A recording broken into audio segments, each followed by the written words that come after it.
বিশাল অঙ্কের মানে টাকার প্রয়োজন হবে। সেটা অর্থনীতিকে আরো আরো আমার যেটা ধারণা যে চাপ দেবে। এখনো প্রস্তাব হিসেবে আছে, জানি না কত শেষ পর্যন্ত কতটা কি হবে। এদেশের রিজার্ভ ব্যাংক মঞ্জুর করেছে অবশ্য।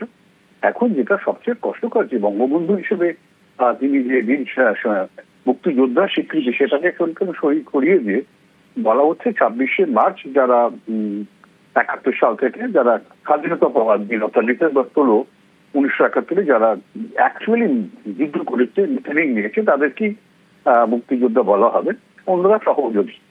এখন নেতারা তো সবসময় ট্রেনিং নেন না, সেটা তো জানি না কি ধরনের ডেফিনেশন তারা দিচ্ছে।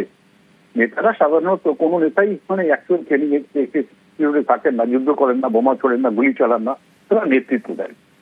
এই ডেফিনেশনে তো পৃথিবীর আমাদের দেশের কজন মিলিটারিকে আমরা তাহলে এখানে পাবো যে দেশের সেনা হিসাবে, তাই না? এই যেটা করলো এটা অত্যন্ত অত্যন্ত একটা পদক্ষেপ। সঠিক আপনাদের প্রশ্ন যে মৌলবাদীরা যে ধরনের চাপ দিচ্ছে, মৌলবাদীদের চাপেই এটা করা হচ্ছে এবং আরো হয়তো মারাত্মক কিছু করা হবে।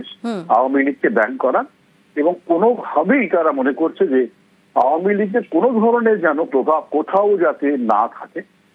মানুষের মনের মধ্যে ভেতরে যে প্রভাবটা রয়ে গেছে সেটা এত সহজে তো মোছার ব্যাপার নয়। ইতিহাস কেউ বললেই মুছে দেওয়া যায় না। ভারতবর্ষের মুঘল ইতিহাস ছিল, কেউ কি আমরা কিন্তু অনেক অত্যাচারী শাসক ছিল, তাহলে কি আমরা তাদেরকে মুছিনি? এগুলো ইতিহাস কখনো মোছা যায় না। যারা করেন তাদের নির্বুদ্ধিতার পরিচয়, তারা বোঝাই যাচ্ছে মৌলবাদের সঙ্গে হাত মিলে তারা এটা করতে চাইছেন। এটা কিন্তু দেশের থেকে ক্ষতিকারক হবে। এখন দেশের মানুষ কিভাবে নেবে সেটা মানুষের কথা থেকে বোঝা যাবে। হ্যাঁ, বেশ, ধন্যবাদ আপনাকে।